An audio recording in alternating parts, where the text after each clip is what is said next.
Jel ti se čini nekad da svi mediji govore isto? The sharing of biased and False news has become all too common on social media. More alarming, some media outlets publish simply aren't true without checking facts first. Unfortunately, some members of the media use their platforms to push their own personal bias and agenda to control exactly what people think. And this is extremely dangerous to our democracy. This is extremely dangerous to our democracy. This is extremely dangerous to our democracy. This is extremely dangerous to our democracy. This is extremely dangerous to our democracy. This is extremely dangerous to our democracy. This is extremely dangerous to our democracy.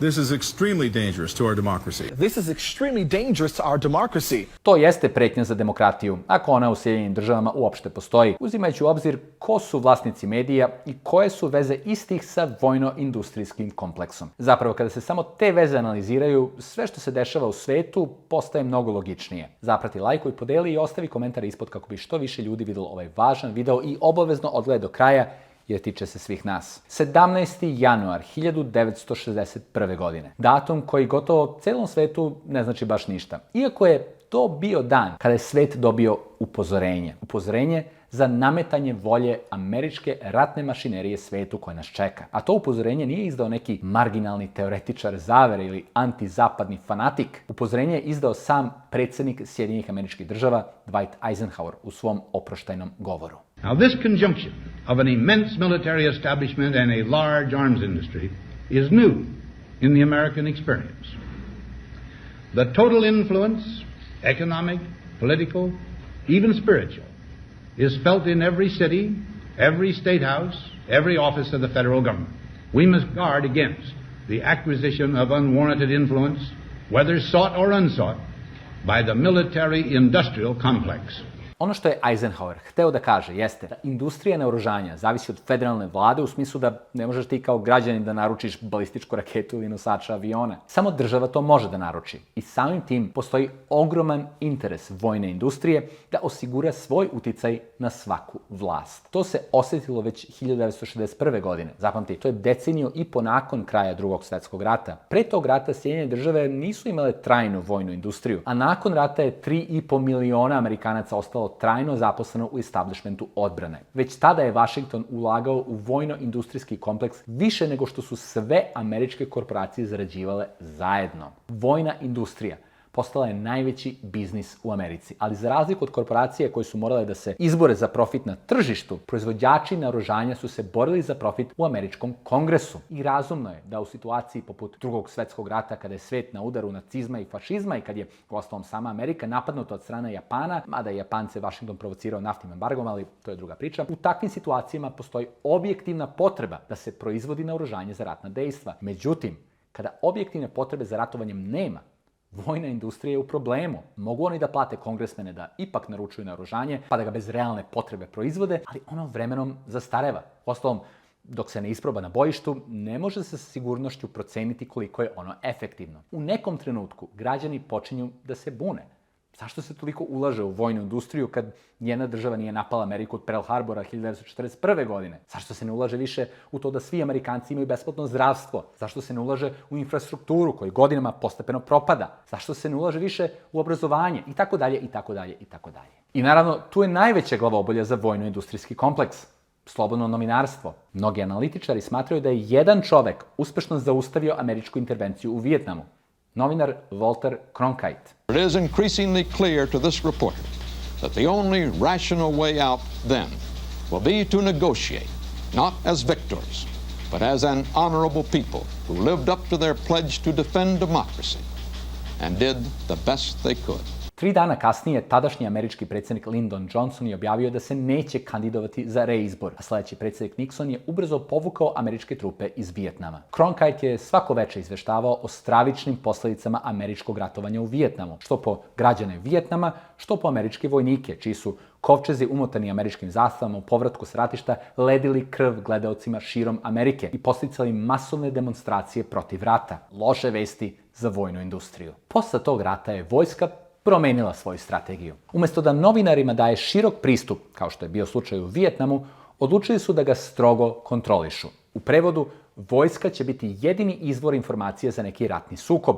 a ne sami novinari. Kada je ovaj model primenjen tokom američke vojne intervencije u Grenadi 1983. godine, novinari su se pobunili, optužujući vojsku da im uskraćuje ustavom zagarantovana prava o slobodi štampe. Washington je reagovao tako što je 1985. godine oformio Nacionalni medijski fond, čiji cilj je bio da okupi grupu pažljivo odabranih novinara koji su lojalni vladi i mogu da se pošalju sa vojskom kako bi izveštavali onako kako vlastima odgovara. Tako su obezbedili pristup novinarima vojnom konfliktu, a osigurali da će ti novinari prenositi samo ono što američkoj vojsci odgovara. Međutim, ni ovaj sistem se nije pokazao baš sjajnim, pogotovo tokom američke vojne intervencije u Panami 1989. godine, jer se pokazalo komplikovanim za vojsku da, pored logistike za invaziju suverene države, organizuju i logistiku za novinare. Malo su se usavršili tokom američke intervencije protiv Iraka u Kuvajtu 1991. godine, kada je vojska pružila američkim medijima spektakularne snimke ratnih dejstava, što se pretvaralo u odličan rejting za medijske kuće. Međutim, deo medija se i dalje bunio što ne mogu da naprave svoje snimke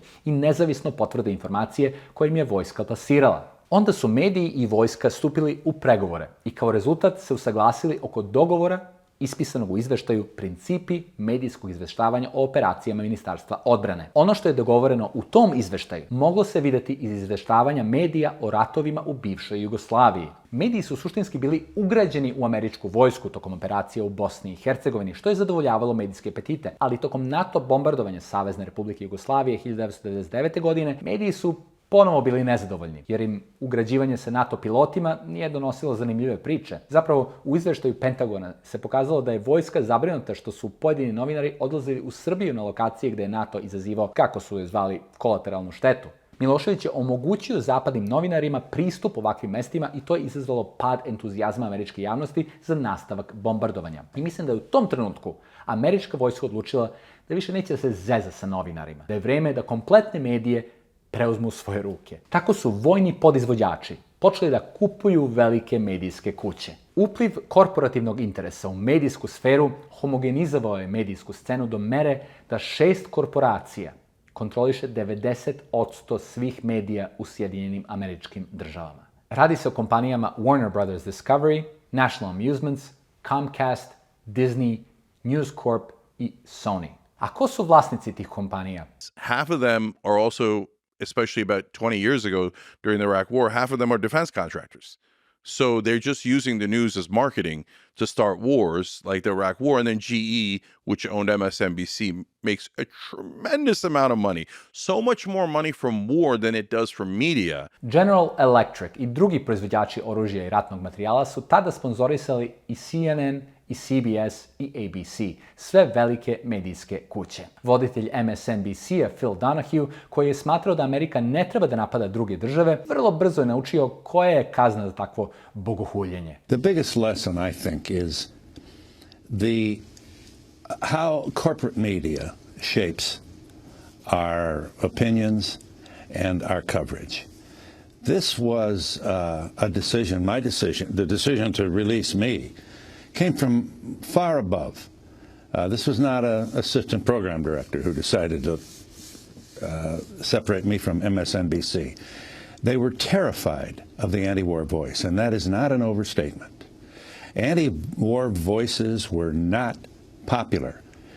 And if you're General Electric, you certainly don't want an anti-war voice on a cable channel that you own. Toliko o slobodnim medijima. Mada i dalje radi za vojsku, General Electric to čini mnogo manje nego ranije. A prodali su i MSNBC kompaniji Comcast, koja također radi telekomunikacione sisteme za vojsku. Većina najvećih američkih tehnoloških kompanija ima veze sa vojskom. Pored General Electrica, tu je i IBM, Boeing, njih ne smem da uzgovorim u cugu da mi ne skinu video, Zer.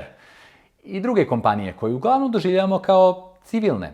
Mediji su potpuno inkorporirani u ovaj sistem. Toliko da više nema ni potrebe da svi budu u direktnom vlasništvu vojno-industrijskog kompleksa. Ono što je svim pomenutim kompanijama danas zajedničko jeste da najveći deo njihovih deonica posjeduju najveći investicioni fondovi na svetu.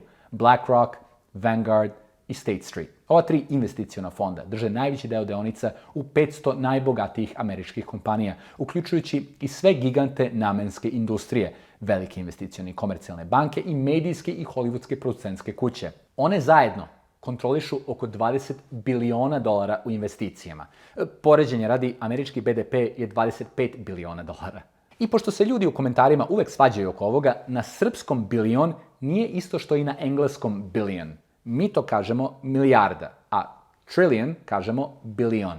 Dakle, kad kažem 25 biliona dolara, to bih na engleskom rekao 25 trillion dollars. Ovo smo učili u osnovnoj školi, ali nas amerikanizacija društva pogrešno prevaspitava. Kod Amerikanaca je normalno da član upravnog odbora ili direktor jedne kompanije sedi i u upravnom odboru druge, tako da mnogi moćni pojedinci u isto vrijeme učestvuju u upravljanju kompanije koja svojim proizvodom ubija desetine hiljada ljudi i druge koje pravi crtaće za decu. U svakom od upravnih odbora velikih medijskih konglomerata sede ljudi koji nisu iz medijskog, nego korporativnog sveta. Tako u upravnom odboru New York Timesa sede ljudi iz Raytheona, a u Washington Postu iz Lockheed Martina. I Raytheon i Lockheed Martin su među najvećim vojnim podizvođačima u Americi. U tim upravnim odborima sede i bivši visoki činovnici vladinih agencija poput FBI ili CIA. Na CNN-u trenutno rade 3 bivša visoko rangirana agenta FBI-a i bivši direktor CIA. Oni su sada analitičari koji svakodnevno sa malih ekrana informišu Amerikance. Tako je u medije duboko usađen korporativni mentalitet i način funkcionisanja koji uz njega ide. Međutim, poslednjih godina sve veći broj Amerikanaca se informiše putem alternativnih medija. Samo 7% Amerikanaca u potpunosti veruje mainstream medijima, dok 27% im donekle veruje. To znači da 2/3 Amerikanaca ne veruje mainstream medijima. 2023. godine se 86% Amerikanaca informisalo putem svog pametnog telefona, kompjutera ili tableta, ako se uzme u obzir da je manje od polovine Amerikanaca to činilo samo godinu dana ranije, vidimo dramatičan skok u informisanju iz online izvora. Možda je zato toliki pritisak da se kontrolišu društvene mreže, da ipak emisija poput ove, koju sad gledaš, može da se probije do tebe i ruši narativ koji ti se decenijama nameće. Zato koristi ovaj poslednji kanal komunikacije koji imamo da širiš svest. Narativ vojno-industrijskog kompleksa i njihovih medija je poput kule od karata. Moraju sve karte da su na mestu, inače se kula ruši. Izvuci im kartu, misli slobodno i širi drugačiji narativ.